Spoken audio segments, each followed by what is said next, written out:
ಬಳ್ಳಾರಿಯಲ್ಲಿ ಬ್ಯಾನರ್ ಹರಿದ ಮೇಲೆ ಫೈರಿಂಗ್ ಆಗಿರೋ ಪ್ರಕರಣಕ್ಕೆ ಸಂಬಂಧಪಟ್ಟಂತೆ ನೋಡಿ, ಯಾಕೆ ನಾವು ಯಾವಾಗಲೂ ಹುಷಾರಾಗಿರಬೇಕು ಅಂತ ಹೇಳ್ತೀವಿ ಅಂತ ಹೇಳಿದ್ರೆ, ಶ್ರೀರಾಮುಲು ಅವರ ಮಕ್ಕಳನ್ನ ಯಾರನ್ನೂ ಇವತ್ತು ಜೈಲಿಗೆ ಹಾಕಲಿಲ್ಲ. ಜನಾರ್ದನ್ ರೆಡ್ಡಿ ಅವರ ಮನೆಯಲ್ಲಿ ಅವ್ರ ಮಕ್ಕಳನ್ನೂ ಜೈಲಿಗೆ ಹಾಕಲಿಲ್ಲ. ಭರತ್ ರೆಡ್ಡಿ ಮಕ್ಕಳನ್ನೂ ಜೈಲಿಗೆ ಹಾಕಿಲ್ಲ. ಭರತ್ ರೆಡ್ಡಿ ಸಂಬಂಧಿಕರನ್ನೂ ಜೈಲಿಗೆ ಹಾಕಿಲ್ಲ. ಜೈಲಿಗೆ ಈ ಥರ ನಾಯಕರು ಕಿತ್ತಾಡಬೇಕಾದ್ರೆ ಮಧ್ಯದಲ್ಲಿ ನೀವು ಹೋಗಬಾರ್ದು, ನೀವು ಪ್ರೊವೋಕ್ ಆಗಬಾರ್ದು, ನೀವು ಕಲ್ಲು ತೂರಾಟನೂ ಮಾಡಬೇಡಿ, ಬೆಂಕಿನೂ ಹಚ್ಚಬೇಡಿ, ಬ್ಯಾನರು ಹರಿಬೇಡಿ, ದೊಣ್ಣೆನೂ ಹಿಡ್ಕೋಬೇಡಿ ಅನ್ನೋದು ಇಂಥದ್ದೇ ಕಾರಣಗಳಿಗೆ. ಇವರೆಲ್ಲ ಆರಾಮಾಗಿದ್ದಾರೆ. ಕೋಟ್ಯಾಧಿಪತಿಗಳು, ದುಡ್ಡಿದೆ, ಪವರ್ ಇದೆ, ಕಾರುಗಳಿವೆ, ಅಧಿಕಾರ ಇದೆ, ಹಣ ಇದೆ, ಆಸ್ತಿ ಎಲ್ಲವೂ ಇದೆ ಇವ್ರ ಬಳಿಯಲ್ಲಿ.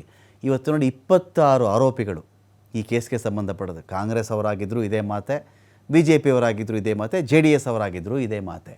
ಏನೋ ಉಮೇದು, ಏನೋ ನಾಯಕನ ಪರ ನಿಂತು ಬಿಡ್ತೀವಿ, ನಮ್ಮನ್ನು ಬಿಟ್ಟರೆ ಈ ನಾಯಕನಿಗೆ ಇನ್ಯಾರೂ ಇಲ್ಲ, ನಾನು ನಾಯಕನ ಬಳಿಯಲ್ಲಿ ಬಹುಪರಾಗಿ ತೊಗೊಂಡ್ಬಿಡ್ತೀನಿ, ಮೆಚ್ಚುಗೆ ತೊಗೊಂಡ್ಬಿಡ್ತೀನಿ ಅಂತ ಹೋದಂಥವರು 26 ಆರೋಪಿಗಳು 14 ದಿನಗಳ ಕಾಲ, 2 ವಾರ ಕಾಲ ನ್ಯಾಯಬಂಧನಕ್ಕೆ ಹೋಗಿದ್ದಾರೆ. ಇವತ್ತು ಜಡ್ಜ್ ಮುಂದೆ ಪೊಲೀಸರು ಇವ್ರನ್ನ ಹಾಜರುಪಡಿಸಿದರು. 42ನೇ ACMM ಕೋರ್ಟ್ನ ಮುಂದೆ ಆರೋಪಿಗಳು ಹಾಜರಾಗಿದ್ದರು. ಬಳ್ಳಾರಿಯಿಂದ ಕರ್ಕೊಂಡು ಬಂದು ಬೆಂಗಳೂರಲ್ಲಿ ಹಾಜರುಪಡಿಸಲಾಗಿತ್ತು. ಇದೇ ವೇಳೆ ತನಿಖಾಧಿಕಾರಿ ಸುಪ್ರೀತ್ ವಿರುದ್ಧವಾಗಿ ನ್ಯಾಯಾಧೀಶರು ಗರಂ ಆಗಿದ್ದರು. ಏನಪ್ಪ ಎಲ್ಲರದು ಒಂದೇ ಒಂದು ಅರೆಸ್ಟ್ ಮೆಮೊ ತೋರಿಸ್ಬಿಟ್ಟಿದೆಯಲ್ಲ, ಇಷ್ಟು ಜನಕ್ಕೆ ಅಪ್ಪ ಒಬ್ಬರೇನಾ ಅಂತ. ಕಲಂ ನಂಬರ್ 6 ಇದೆಯಲ್ಲ, ಏನು ಹೇಳುತ್ತೆ ಗೊತ್ತಾ ನಿನಗೆ? ಸಪ್ರೇಟಾಗಿ ಯಾಕೆ ಹೇಳಿಲ್ಲ ಇದನ್ನು ನೀನು, ಯಾಕೆ ತೋರಿಸಿಲ್ಲ ಇಲ್ಲಿ?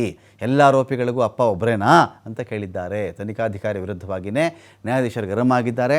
14 ದಿನಗಳ ಕಾಲ ನ್ಯಾಯಬಂಧನಕ್ಕೆ ಕೋರ್ಟ್ ಕೊಟ್ಟು ಇವರನ್ನು ಆದೇಶ ಹೊರಡಿಸಿದೆ. ಜನವರಿ 19ರವರೆಗೂ ಕೂಡ ನ್ಯಾಯಬಂಧನಕ್ಕೆ ಕೊಟ್ಟಿರೋದು ಕೋರ್ಟ್. ಇದೇ ವೇಳೆ 4 ಆರೋಪಿಗಳು ಜಾಮೀನಿಗೆ ಅರ್ಜಿಯನ್ನು ಕೂಡ ಹಾಕೊಂಡಿದ್ದಾರೆ. ಎಲ್ಲ ಆರೋಪಿಗಳನ್ನು ಕೂಡ ಪರಪ್ಪನ ಅಗ್ರಹಾರ ಜೈಲಿಗೆ ಶಿಫ್ಟ್ ಮಾಡಲಾಗಿದೆ.